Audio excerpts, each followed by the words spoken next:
कई लोग ऐसा प्रश्न करते हैं कि क्या हमारा जीवन पूरा ठाकुर जी ने नियमित रूप से, ठाकुर जी ने ही सजा करके रखा है, तो हमारी जीवन में घटने वाली हमारे ही द्वारा गलत बात भी ठाकुर जी ने ही डिजाइन करी है कि इससे ये गलत काम करवाना है। आप कहते हो सब ठाकुर जी करते हैं, तो फिर हमसे जो गलत हुआ, होई सोई जो राम रची राखा।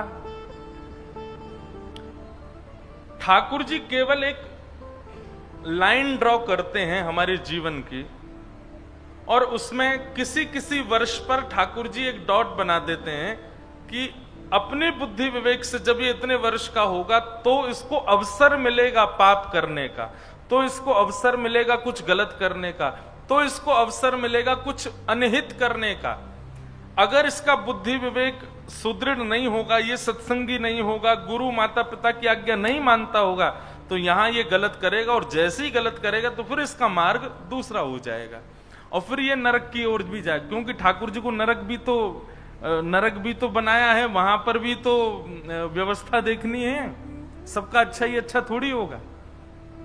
लेकिन वही व्यक्ति अगर शुद्ध बुद्धि से रहे, वही व्यक्ति यदि शुद्ध विचारधारा, गुरु माता पिता और ग्रंथों की आज्ञा मानता हुआ चले, तो मान लीजिए जैसे 26 वर्ष की आयु में उसको कुछ गलत करना है, लेकिन वो विवेकी है, तो गलत वस्तु का अवसर तो मिलेगा, लेकिन वो करेगा नहीं, उससे बचेगा, निकल जाएगा।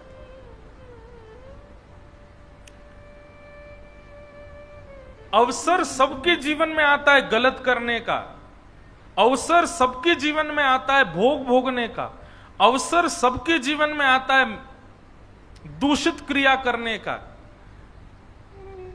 ऐसा नहीं है कि कोई वैष्णव हो या कोई भक्त हो उसके जीवन में कोई गलत अवसर या पाप अवसर नहीं आता, सबके जीवन में आता है। लेकिन वे अपनी मर्यादाओं को समझते हुए, अपने गुरुजन की आज्ञा, अपने माता पिता की आज्ञा, अपने परिवार के एक डेकोरम को समझते हुए उस चीज को नहीं करते हैं, उससे निकल जाते हैं। ऐसे ही पापियों के जीवन में, दूषित कर्म हमेशा करने वालों के जीवन में अवसर आता है सुधरने का, अवसर आता है कुछ अच्छा करने का, अवसर आता है भगवत सन्निधि प्राप्त करने का, लेकिन वो उसको नकार देते हैं, नहीं अपनाते और वैसे ही बने रहते हैं जैसे हैं। जैसे स्कूल में पढ़ते समय अगर एग्जाम में फेल हो जाए, सब लोग इधर देखो, यहां देखो, अब चाहे जो हो, ठीक है, चाहे भूकंप आ जाए, यहां से दृष्टि मत हटाना, मैं भी आपसे नहीं हटाऊं, चाहे आवाज आवे, चाहे झोंक लग जाए, चाहे विसल आवे, चाहे माइक बंद हो जाए, आप मुझे देखो, मैं आपको देखूं।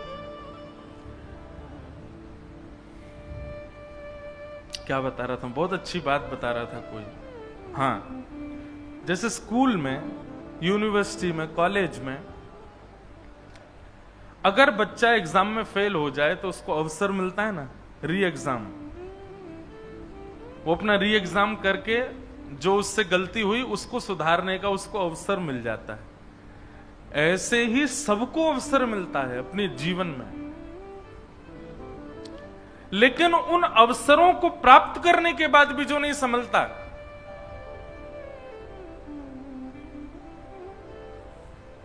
फिर ठाकुर जी उसको नरक भेज ही देते हैं, बोले अब तू वहीं जा, और उसके बाद वो अवसर मांगता रहता है, नाथ अब दे दो, अब नहीं करूंगा। ठाकुर जी कहते अब नहीं, अब अवसर नहीं मिलेगा, अब तो 84 लाखों में भटको, ये करो वो करो, सबसे निवृत्त होके तब तुमको अवसर मिलेगा।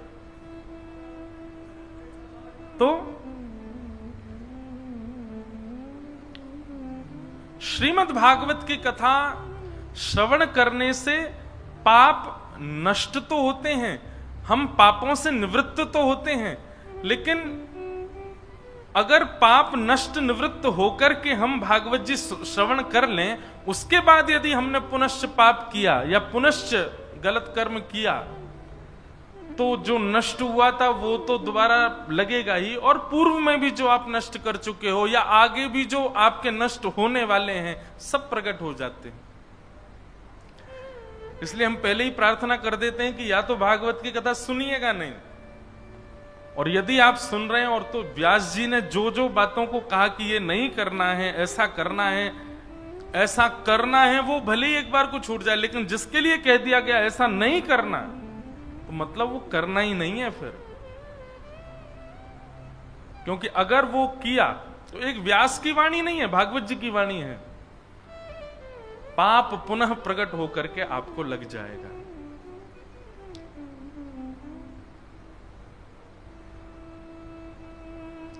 इसलिए भैया,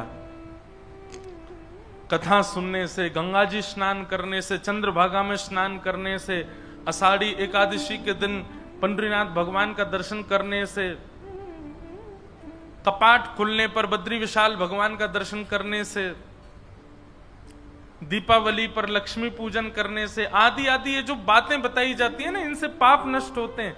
हो तो जाते हैं, पर आपका स्वभाव यदि करने का ही है बार बार पाप, तो नष्ट नहीं होते।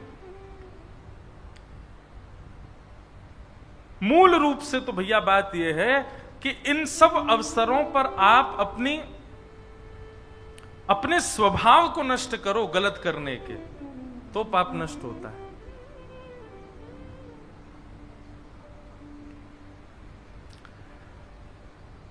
तो श्रीमद् भागवत की कथा सुनने से कितने भी पाप जीवन में किए हों, व्यक्ति के सारे पाप नष्ट होते हैं।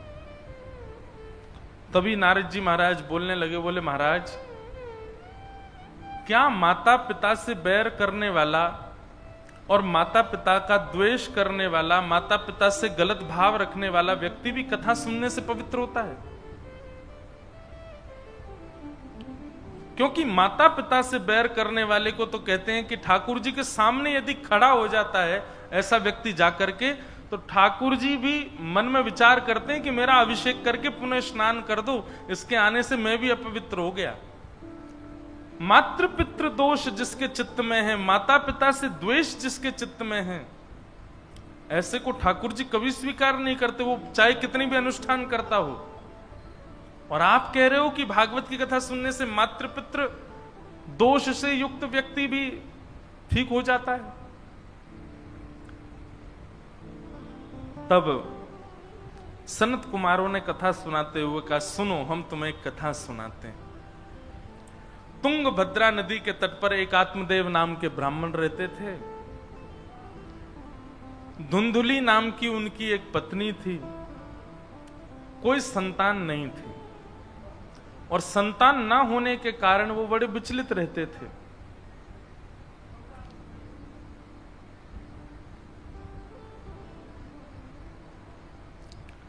आत्मदेव ब्राह्मण ने मन में विचार किया कि मैं अपने प्राणों का परित्याग कर दूं, बिना संतान के जीवन कैसा। बंधु एक बात सुनिएगा, जीवन में आपको जो भी मिल रहा है वास्तव में वो आपके लिए उचित है, इसीलिए आपको मिल रहा है। और जो आपको नहीं मिल रहा है, इसमें भी यही विचार कीजिए कि वो आपके लिए उचित है कि आपको नहीं मिल रहा है। उसके लिए ज्यादा बेचैन मत होइए, सब्र कीजिए, विश्वास कीजिए, आपके लिए उपयोग होगा तो निश्चित मिलेगा, और आपके लिए उपयोगी नहीं है तो आप कितने भी प्रयास कर लीजिए नहीं मिलेगा। तो क्यों व्यर्थ जीवन में हम समय गवाते हैं।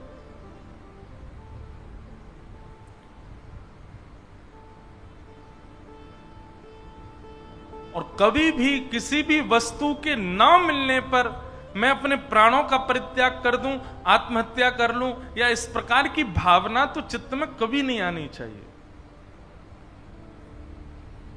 शास्त्र आज्ञा करते हैं, जो व्यक्ति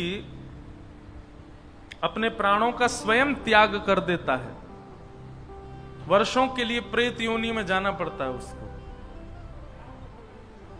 इसलिए कभी भी जीवन में जो न मिले उससे कभी बेचैन मत होइए, दुखी मत होइए, प्रतीक्षा कीजिए, कुछ और अच्छा आएगा जीवन में, ये निश्चित है। आत्मदेव ब्राह्मण बड़े परेशान थे कि मेरे संतान नहीं है। अपने प्राणों का परित्याग करने के लिए जैसे ही जाने लगे, तभी एक ब्राह्मण उनको मिले और उन्होंने कहा कि आत्मदेव, तुम्हारा नाम आत्मदेव और तुम कर रहे हो अपनी आत्मा की हत्या, और केवल इसलिए कि तुम्हारी संतान नहीं है। अरे ठाकुर जी की कृपा है कि तुमको संतान नहीं है, क्योंकि अगर तुम्हारे यहां संतान योग बनता है तो तुम प्रसन्न नहीं रह पाओगे। आत्मदेव इस बात को सुनकर के और विचलित हो गए, चरणों में गिर गए, बोले नाथ आप तो सब जानते हैं, पर मुझे संतान चाहिए, भले ही उसके बाद मुझे दुख मिल जाए, पर बिना संतान का दुख मुझसे सहा नहीं जाता।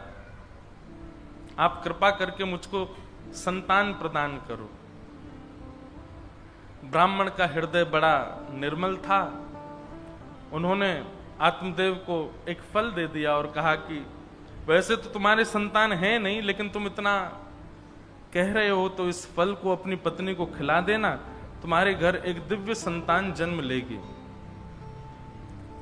आत्मदेव उस फल को लेकर के अपनी पत्नी के पास आए, धुंधुली को वो फल प्रदान किया और 1 वर्ष का एक नियम बताया।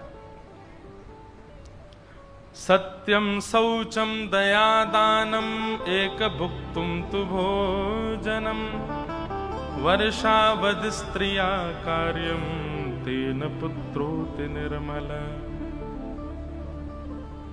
ये 5 नियम वैसे हैं तो बड़े कठिन, लेकिन यदि कोई कर ले तो निश्चित कल्याणकारी है।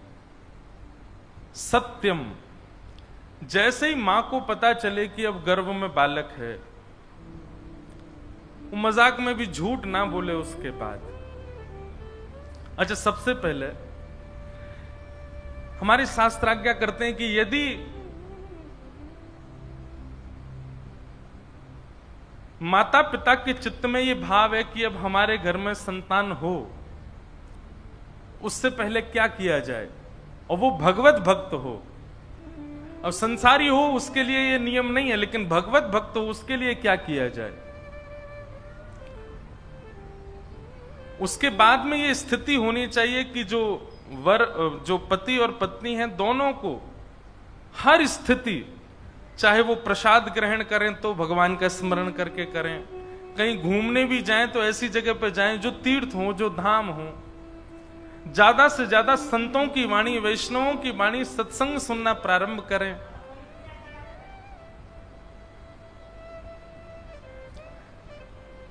अपनी दिनचर्या में जितना ज्यादा हो सके भगवत स्मरण करें। इस प्रकार के नियमों का पालन करते हुए और हरि को प्रणाम करके कि नाथ हमें आपके भक्त की कामना है, संतान वंश वृद्धि के लिए या फिर धन वृद्धि के लिए, आदि आदि वृद्धि के लिए हो, ऐसी हमारी कामना नहीं है। हमारी कामना केवल यह है कि जो भी संतान हो वो आपका हरि भक्त हो, आपका चरण सेवक हो। ऐसी भावना के साथ गर्भ में बालक आए तो वो भक्त होगा। फिर उसके बाद मां को क्या चाहिए, जब तक बालक गर्भ में है, सत्यम, सबसे पहली बात सत्य का वाचन करे। दूसरी बात शौचम, परम पवित्रता रखे, अपने आसपास भी कोई गंदगी ना रखे। सत्यम शौचम। तीसरी बात दया, सब पर दया करे, शत्रु भी आ जाए उस पर भी दया करे। सत्यम शौचम दया। और चौथा दानम, नित्य दान करे, अन्न दान, धन दान, वस्त्र दान, जो भी दान कर सके। जब तक बालक का जन्म ना हो तब तक नित्य दान करे। सत्यम शौचम दया दानम। और पांचवा और अंतिम एक भुक्तुम तु भोजनम। पांचवा थोड़ा कठिन है, लेकिन अब इसके लिए तो वैद्यों से, डॉक्टरों से, घर के लोगों से पूछ ले। एक भुक्तुम तु भोजनम, बाह्य भोजन जो है वो एक ही बार ही पावे, मतलब सामान्य भोजन, उसके अलावा फलाहार और भगवत प्रसाद ही ग्रहण करे। यदि ये 5 नियमों का पालन कोई मां करे, तेन पुत्रोत निर्मल, शास्त्र आज्ञा करते हैं उसका बालक निर्मल होगा। और शास्त्र क्या, श्रीमद् भागवत जी में महात्मा कहते हैं कि उसका बालक निश्चित ही भगवत भक्त होगा। तो संतान गर्भ में धारण से पूर्व हरिस्मरण, हरि चिंतन, हरि प्रसाद ग्रहण, हरि सत्संग श्रवण, इस प्रकार हरि हरि हरि ही चिंतन में चलते रहें। और जब स्थिति ये हो जाएगी अब स्वप्न में भी हरि दिख रहे हैं, वाणी से भी हरि ही निकल रहे हैं, और कुछ सुनने की इच्छा ही नहीं हो रही है, प्रसाद भी हरि का ही पा रहे हैं, तब गर्भ में बालक धारण हो। और उसके बाद जब तक बालक जन्म ना ले तब तक मां का ये नियम होना चाहिए। 5 नियम भागवत में बताए गए। सत्यम शौचम दया दानम एक भुक्तम तु भोजनम। अच्छा, यहां पर लिखा है वर्षावधि, और बालक गर्भ में रहता है 9 महीने 8 महीने, तो यहां वर्ष क्यों लिखा, 12 महीने क्यों लिखे? तो बोले कि भाई जब मां के हृदय में ये भाव आए कि अब भगवत भक्त बालक गर्भ में होना चाहिए, तब से ही नियम प्रारंभ कर दे। उस नियम के मध्य में ही बालक गर्भ में आएगा, ऐसा भाव है। इसलिए वर्षावधि लिखा है, 1 महीने, एक वर्ष तक। इस नियम को प्रारंभ कर दे बस, और फिर जब तक बालक जन्म ला ले तब तक यही नियम रखे अपना, उनका बालक निर्मल भक्त होगा। श्री नामदेव जी जैसा, श्री तुकाराम जी जैसा, श्री भक्त प्रहलाद जैसा, ध्रुव जैसा, स्वामी विवेकानंद जैसा। निश्चित ही संसार में जितनी भी भगवत भक्त हैं, उनकी मां का अगर आप जीवन देखेंगे, माता पिता का जीवन देखेंगे, और पिता का तो भले ही मत भी देखो, लेकिन मां का देखोगे तो निश्चित ही निर्मल रहा होगा, तभी उसके गर्भ से ऐसा भगवत भक्त हो सकता है।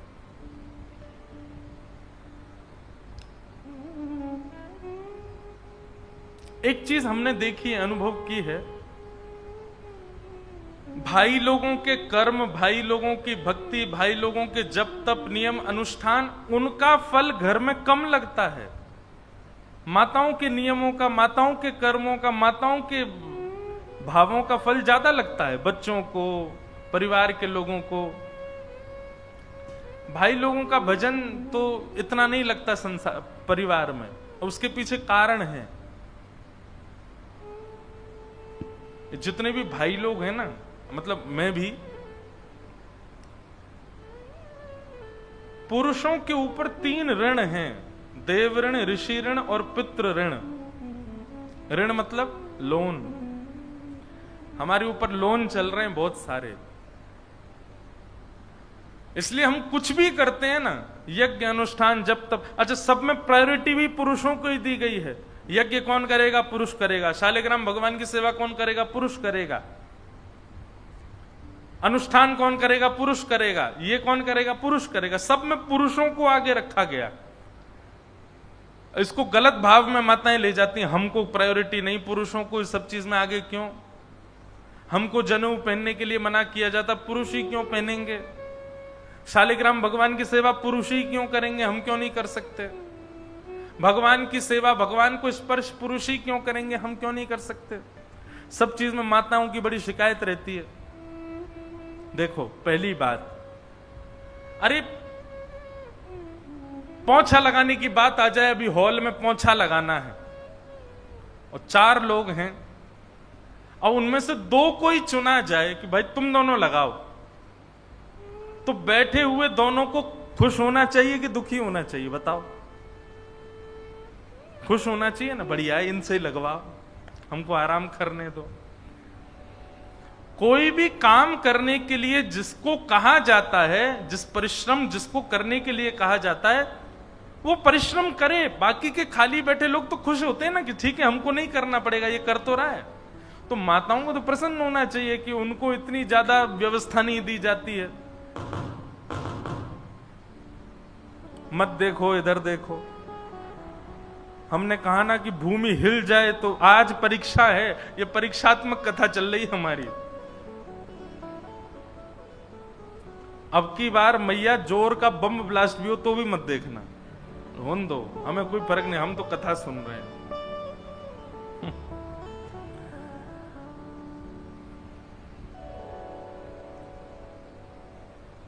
लो, आपके चक्कर में मैं भूल जाता हूं क्या सुना रहा था, क्या बता रहा था। हाँ, तो पुरुषों के ऊपर ऋण रहता है। देव ऋण, पितृ ऋण, ऋषि ऋण, 3 प्रकार के ऋण हैं हमारे ऊपर। इसलिए हम कुछ भी करते हैं ना, हमने यज्ञ किया, अनुष्ठान किया, शालिग्राम जी की सेवा की, पंडरीनाथ भगवान की सेवा की, जप किया, नियम किया, तो वो हमारा ऋण ही इतना हमारे ऊपर चढ़ा हुआ है कि वो वहीं खटता रहता है, वहीं लगता रहता है, हमको मिल ही नहीं पाता उसका कोई भी फल। लेकिन माताएं बहनों पर कोई ऋण नहीं है। वो कुछ भी पुण्य करती हैं ना, और वे पुण्य करके जब उसका फल लेती हैं तो पूरा पूरा फल उनको मिलता है। अब माताएं बहनें जिसको चाहें वो फल दे सकती हैं। अगर अपने पुत्र को चाहें तो वो फल पुत्र को मिल जाता है, वो फल पति को मिल जाता है, बेटी को मिल जाता है, पूरे परिवार को मिल जाता है।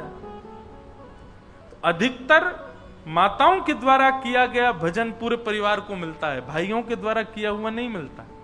हाँ, वो बात अलग है कि एक स्थिति आई कि वो भाई जो है वो अपने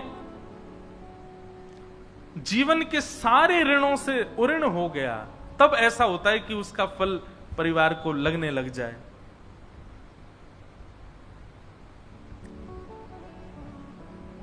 पंडरीनाथ भगवान के एक भक्त हुए,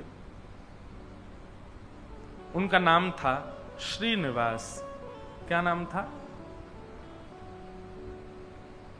पुरिया धनाश्री। बाद में उनका नाम पड़ गया था पुरंदर दास। क्या नाम पड़ा? इसलिए कीर्तन जब होता है तो श्री पंढरपुर में गाते भी हैं, पुरंदराचा विठ्ठल विठ्ठल विठ्ठल विठ्ठल पांडुरंग विठ्ठल। तो श्रीनिवास नाम के भक्त हुए कर्नाटक में।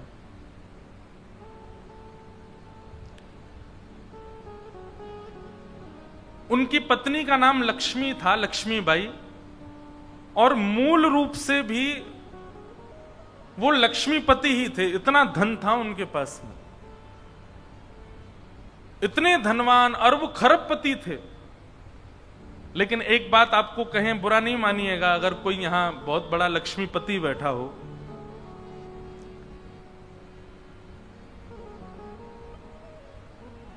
लक्ष्मी जिनके पास अधिक मात्रा में आ जाती है ना, 99% ऐसा होता है कि वो यज्ञ में निष्ठा रखेंगे, वो अनुष्ठानों में निष्ठा रखेंगे, वो इस प्रकार के क्रियाकलाप खूब करा देंगे, लेकिन उनके चित्त में भाव की कमी होती है, भाव उतना नहीं होता।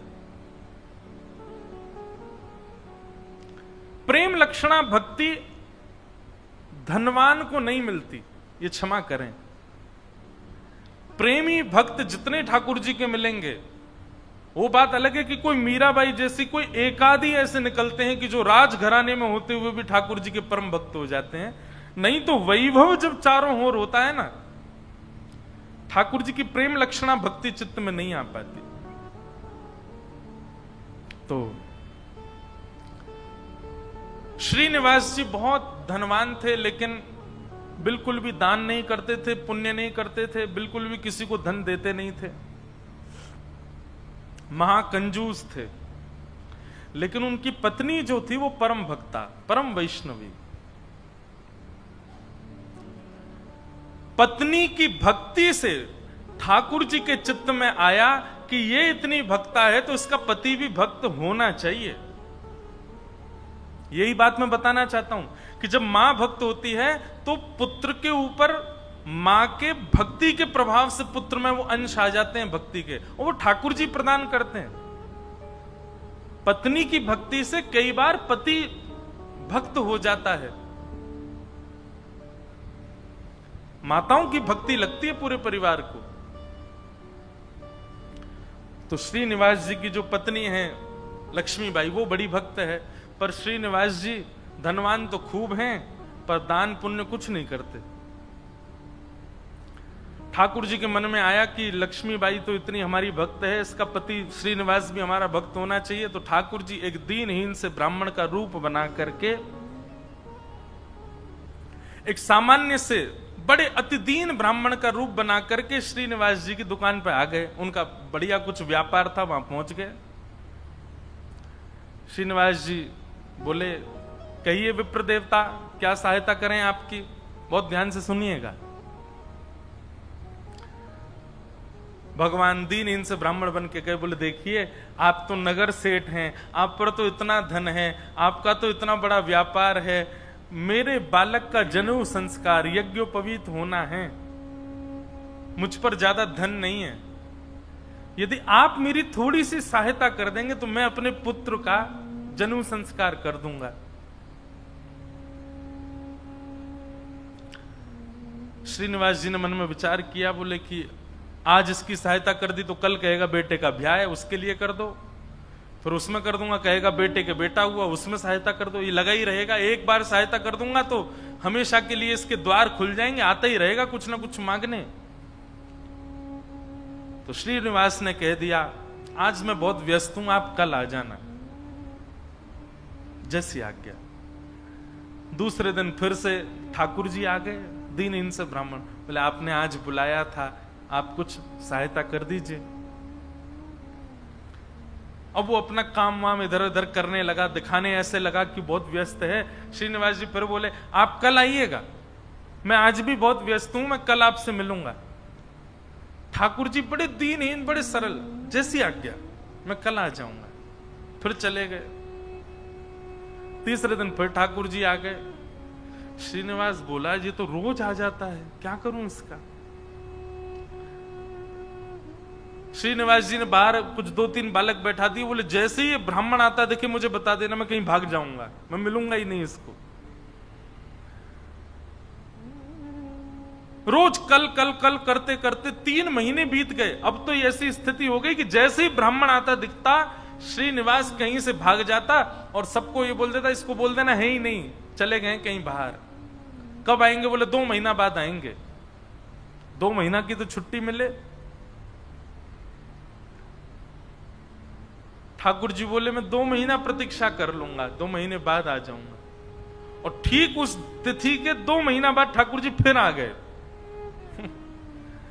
अब कोई हम आप जैसा व्यक्ति होता तो फिर अपना स्वाभिमान देखता, अरे क्या रोज रोज इसके द्वार पर जाना। लेकिन वो तो ठाकुर जी है ना, ठाकुर जी को स्वाभिमान थोड़ी रहता है। ठाकुर जी को तो ये इस पर कृपा करनी है मुझे, वो तो ढीठ बन जाते हैं। और ढीठ भी नहीं, हमारे ब्रज में तो ऐसा विनोद में कहते हैं ठाकुर जी महाढीठ बन जाते हैं। एक बार एक भक्त की कथा आती है कि उससे सब लोग कहते थे गंगा जी स्नान करने जाओ। वो गंगा जी इसलिए नहाने नहीं जाता था कि वहां पंडे पुजारी पकड़ लेंगे, कहेंगे दक्षिणा दो, वो दक्षिणा नहीं देनी पड़े, इसलिए गंगा जी नहीं नहाता था। पत्नी ने एक दिन कहा मैं भोजन नहीं बनाऊंगी और मैं मायके चली जाऊंगी अगर आप गंगा स्नान करके नहीं आए तो गंगा स्नान करने गया तो साधारण घाटों पे नहीं गया, उस घाट पे गया जहां पर शव जलाए जाते हैं। वहां पे पंडे पुजारी होते ही नहीं है। बोलो वहां नहाऊंगा तो कोई नहीं आएगा। कंजूसों की भी। अच्छा एक और चीज, हमने कई भक्तों के चरित्र देखे, कंजूसों से भी ठाकुर जी की बड़ी मैत्री है। दान पुण्य करने वाले तो ठाकुर जी के हैं ही, लेकिन जो कंजूस होते हैं ना, ठाकुर जी उनका भी पीछे छोड़ते नहीं है, कैसे ना कैसे भी करके उनका पैसा निकलवाते ही हैं।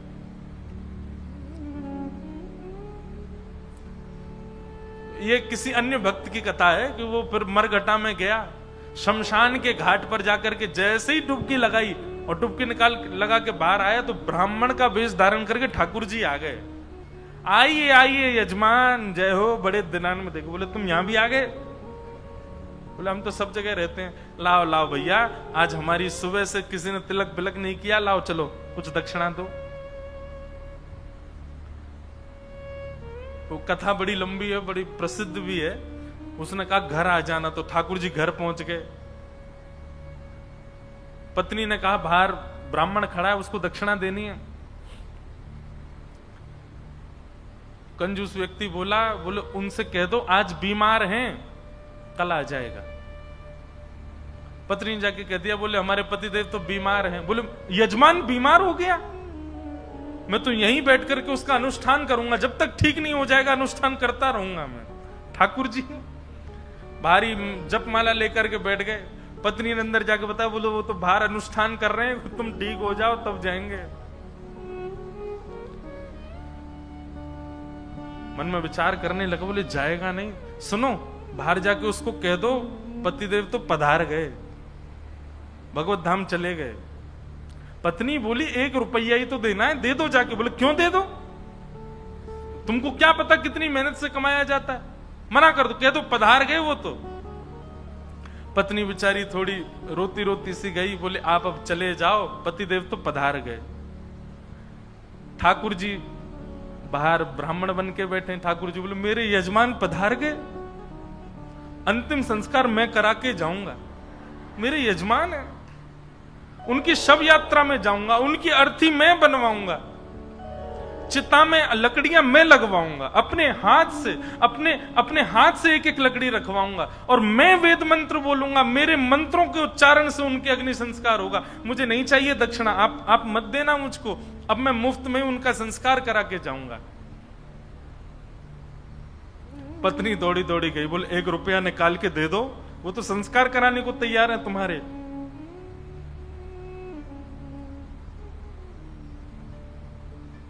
कंजूस बोला सुनो एक काम करो, अर्थी लगाओ तुम, और अर्थी बंधवा करके लेट गया। बोले चुपचाप बस ले चलो, थोड़ी दूर तक चलेगा, फिर चला ही जाएगा, जब दिख जाएगा ना कि हाँ ये वास्तव में मर गया है तो कुछ नहीं मांगेगा। महाराज अर्थी पर चढ़ गया, राम नाम सत्य बुलवाता हुआ जा रहा है शमशान, लेकिन 1 रुपया नहीं दे रहा है। ठाकुर जी भी चल रहे, बोले तू ढीठ है, मैं महा ढीठ हूं, मैं भी लेके ही जाऊंगा।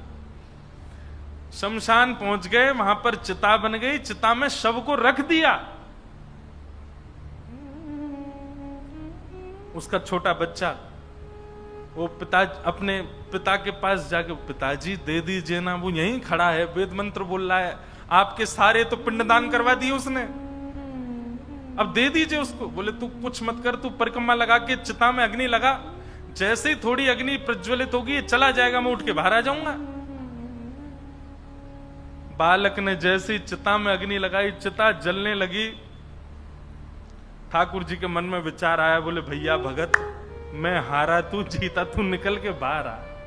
तुरंत उसका हाथ पकड़ करके खींचा और ठाकुर जी अपने रूप में प्रकट हो गए। वाह भाई, तेरी कंजूसाई पर हम तेरे पर न्यौछावर हो गए, वाह ऐसी कंजूसाई। ऐसे अद्भुत अद्भुत भक्त हुए ठाकुर जी के। तो ऐसे ही थे ये श्रीनिवास। 6 महीना तक ब्राह्मण को लटकाए रखा, लेकिन उसको पैसा नहीं दिया। लेकिन रोज आकर के बैठ जाएं ठाकुर जी, तो बोले मेरे बेटे का यज्ञोपवीत होना है, कुछ दे दीजिए। श्रीनिवास ने कहा इससे बचने का कोई और उपाय ढूंढना पड़ेगा। और उसने क्या किया, खोटे सिक्के जो कहीं नहीं चलते, खोटे सिक्के, पुराने सिक्के जो जिनका कहीं अस्तित्व नहीं है, जिनको कोई लेता तक नहीं है, उनकी 2 थैलियां बना करके, 2 पोटलियां बना करके रखी। और आज जैसे ही भगवान आए तो दोनों पोटलियां उनके हाथ में थमा दी। बोले ये लो पैसा, तुमने मांगा मैंने दिया, अब कल से मत आना यहां पर। ठाकुर जी तो सब जानते हैं, अंतर्यामी। भगवान ने जैसे ही देखा, कहा बोले ये तो खोटे सिक्के हैं, ये तो कहीं चलेंगे ही नहीं, इनका तो कोई प्रयोग ही नहीं होगा। बोले देखो बात हुई थी धन देने की, धन मैंने दे दिया, अब खोटा दूं अच्छा दूं ये मेरे ऊपर है।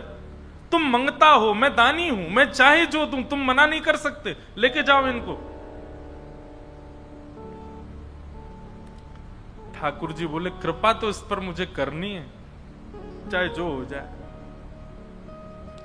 ठाकुर जी चुपचाप श्रीनिवास के घर पहुंच गए। और घर जाकर के उनको पता था कि पत्नी परम भक्ता है। उसके आगे जाकर के ठाकुर जी तो रोने लगे और रोते रोते बोले 6 महीना से श्रीनिवास जी मुझको रोज बोल देते हैं कल आओ कल आओ कल आओ, और 6 महीना बाद आज मुझको ये फूटी हुई कौड़ियां दे दी हैं, खोटे सिक्के दे दिए, कहीं नहीं चलेंगे। मैं अपने पुत्र का कैसे करूं यज्ञोपवीत संस्कार। वो तो परम भक्ता थी, उसका हृदय तो इतना द्रवित हो गया, इतनी व्याकुल हो गई, क्या करूं, मेरे द्वार पर ब्राह्मण देवता मांगने के लिए आए हैं और 6 महीना से परेशान ब्राह्मण देवता हैं। तुरंत दौड़ करके भीतर गई और अपनी अलमारी के अंदर से उनके पिता ने एक सुंदर नासिका में पहनने वाला एक क्या बोलते हैं उसको, नथनी, वो नथनी उनको दी थी, जिसकी कीमत हजारों लाखों में थी उस समय पर। मतलब कि अगर उसको बेच दिया जाए तो खूब सारा धन लिया जा सकता था, इतनी महंगी। अंदर तिजोरी के अंदर वो छुपा करके रखी थी श्रीनिवास ने ही। तुरंत वो तिजोरी से निकाल करके और अपनी जो नथनी थी ब्राह्मण देवता को प्रदान कर दी। बोले आप इसको ले जाइए और आप अपने पुत्र का बड़े प्रेम से आनंद से यज्ञोपवीत संस्कार करो। ठाकुर जी तो बड़े प्रसन्न हो गए। ठाकुर जी उस नथनी को लेकर के सीधे श्रीनिवास की दुकान पे ही गए और दुकान पे जाके बोले देखो आपने तो खोटे सिक्के दिए, उनसे तो कोई काम बन नहीं रहा, अब मुझे एक दानी ने एक स्वर्ण की सामग्री दी है, आप उसको गिरवी रख करके मुझे 100 सोने की मोहर दे दो। श्रीनिवास बोला दिखाओ क्या दिया है। तो जैसे ही वो नथनी दी, वो नथनी तो देखते ही वो समझ गया ये तो मेरी पत्नी की है। उसने घुमा घुमा करके देखा और उसने मन में आया, बोले पत्नी है भी ऐसी, बड़ी सीधी है, भोली है, भक्त है, ये जरूर घर जा करके रोया होगा और उसने इसको निकाल, लेकिन उसने मुझसे पूछे बिना दे दी।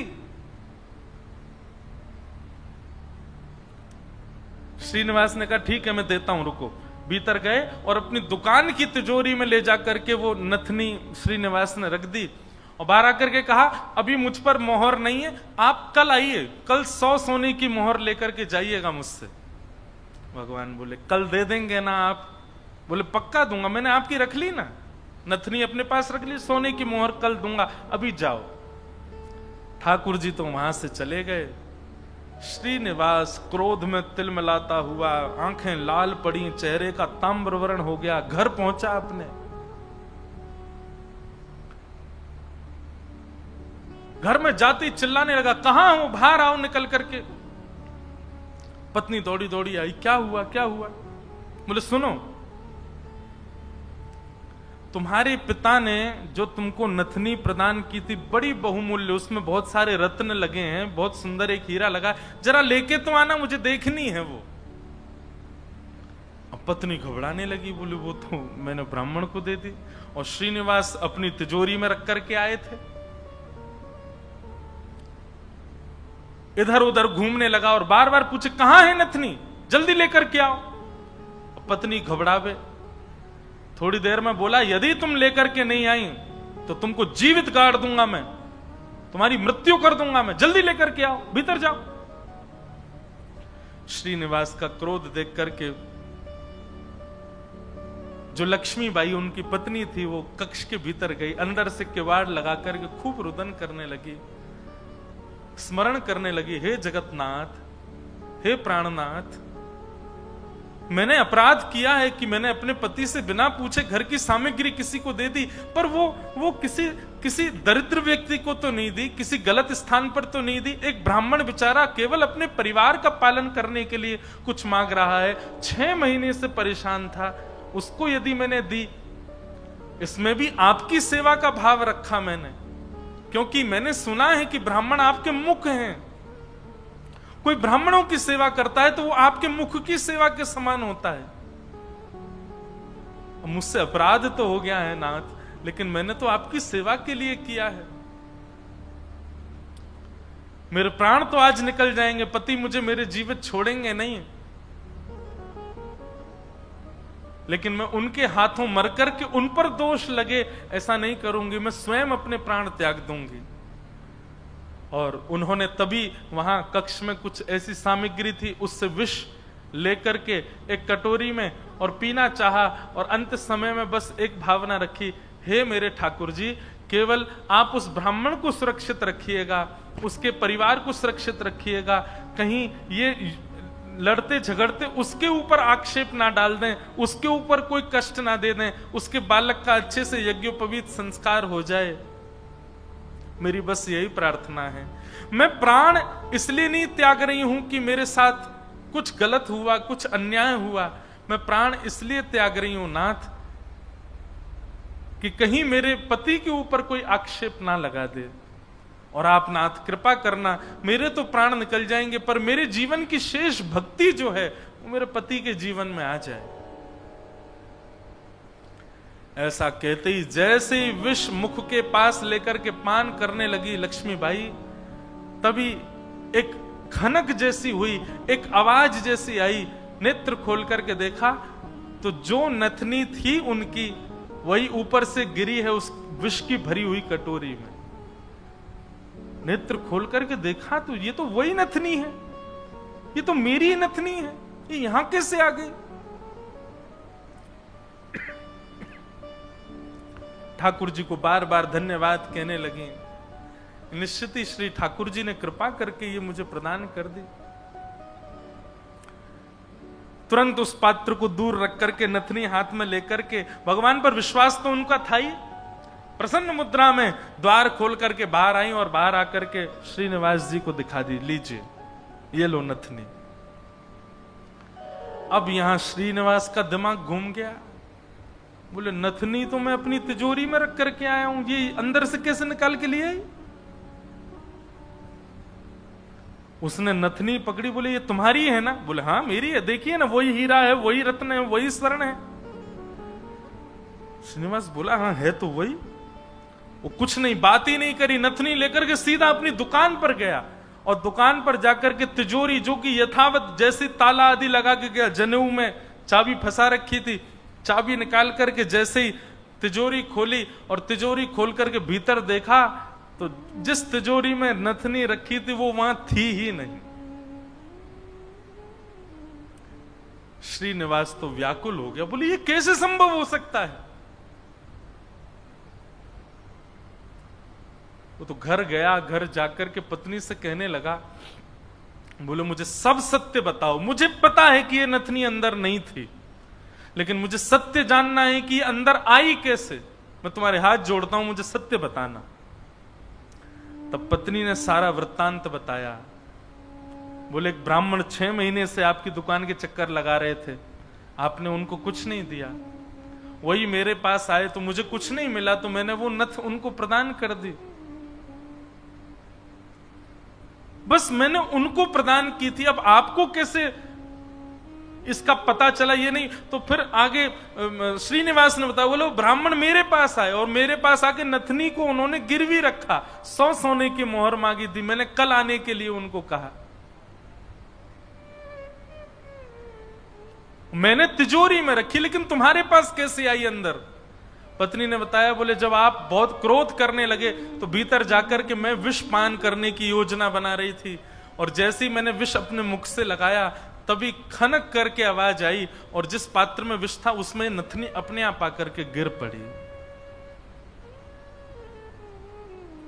ये बात सुनते ही श्रीनिवास रुदन करने लगे, रोने लगे।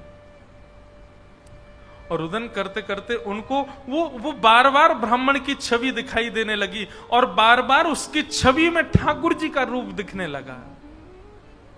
वो स्मृति आने लगी कि जब मैं कह देता था कल आ जाना तो बेचारे ऐसे हाथ जोड़ करके, ठीक है बाबूजी मैं कल आ जाऊंगा, पर कल आप दे देंगे ना मेरे पुत्र का यज्ञोपवीत होना है। ये सारी स्मृति श्रीनिवास के चित्त में उठने लगी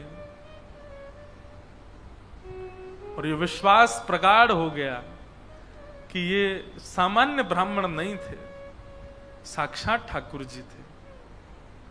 और ये ठाकुर जी अनुग्रह करके मुझसे दान कराने के लिए आ रहे थे। अरे दान क्या कराने आ रहे थे, मेरे आगे हाथ जोड़ करके मांगने के लिए आ रहे थे।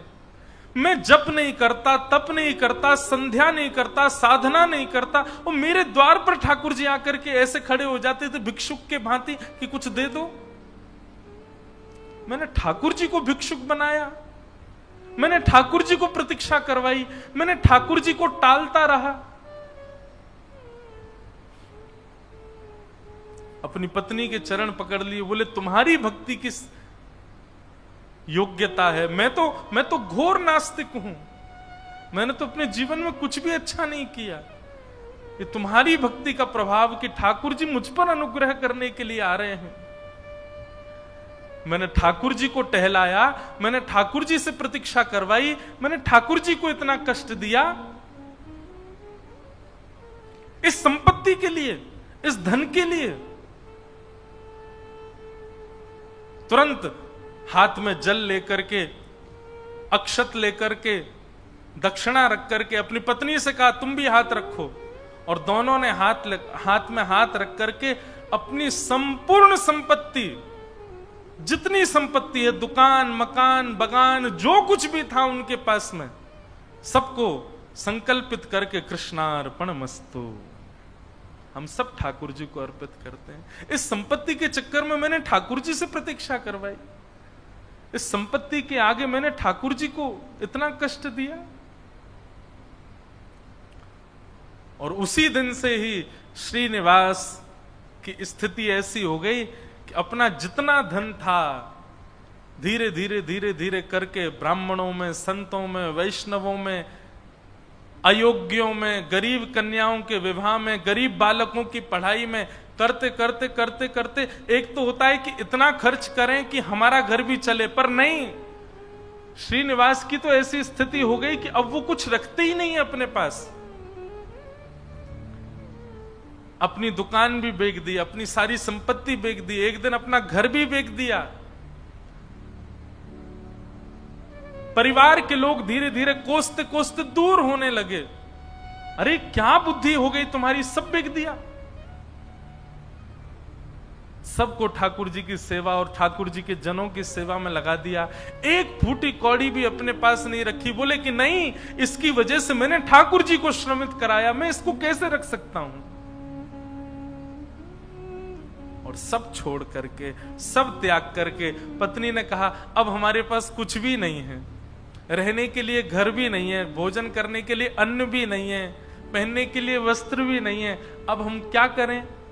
बोले अब पकड़ो मेरा हाथ। अब हमने सब छोड़ दिया, क्योंकि अब तक सबको अपना माना था, पर अब हमारे नाथ, हमारे स्वामी श्री पंडरीनाथ हैं, श्री विठ्ठल भगवान हैं। चलो उन्हीं की शरण में, चलो उन्हीं के नगर में, वही खिलाएंगे, वही रिलाएंगे, वही सब करेंगे हमारी व्यवस्था। और श्रीनिवास अपनी पत्नी के साथ पंढरपुर आ गए हमेशा के लिए। यहां आकर के उन्होंने दिव्य एक संत थे, उनसे गुरु दीक्षा ली। और गुरु दीक्षा लेने के बाद केवल एक ही उनका काम, दिन में जाना और जाकर के श्री पंडरीनाथ भगवान का दर्शन करना, और पूरे दिन यहाँ के वैष्णवों का दर्शन, उनकी सेवा करना, यही उनका काम। दीक्षा के बाद गुरुदेव ने उनको दूसरा नाम प्रदान कर दिया। दीक्षा में एक नाम दिया जाता है, और अब तक उनका नाम श्रीनिवास था, अब उनका नाम पुरंदर दास हो गया।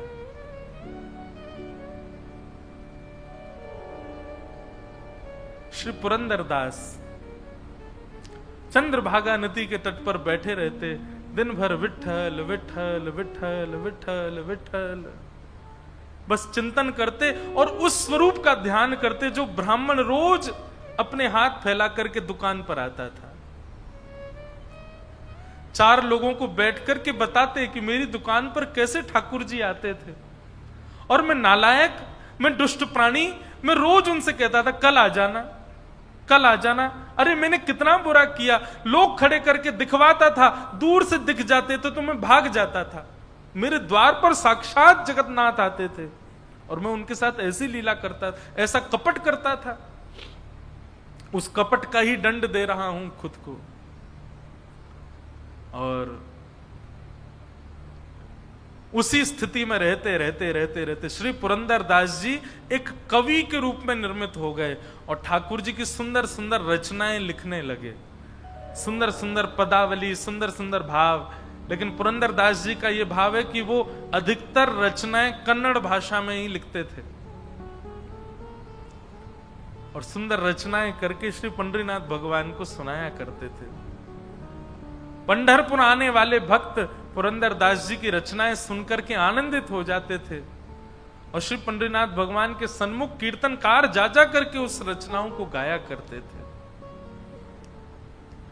इस प्रकार पुरंदरदास जी अपना जीवन शेष समय एक कवि के भांति भगवान लीला चिंतन करते करते उन्होंने ठाकुर जी के श्री चरणों में अपने प्राणों का परित्याग कर दिया।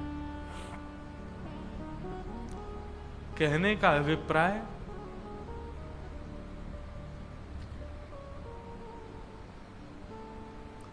ये देखा जाता है अधिकतर कि घर में यदि माताएं बहनें भक्त स्वरूपा हैं, उनके चित्त में यदि भक्ति है, तो उनकी भक्ति का प्रभाव पति पर, पुत्र पर, पिता पर और घर के जो सदस्य हैं उन पर पड़ता है, और उन्हीं के भक्ति के प्रभाव से सब सुखी होते हैं।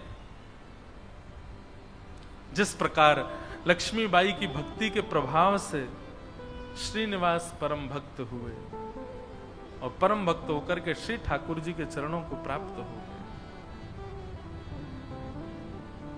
ऐसे श्री पुरंदरदास जी को हम बारंबार प्रणाम करते हैं।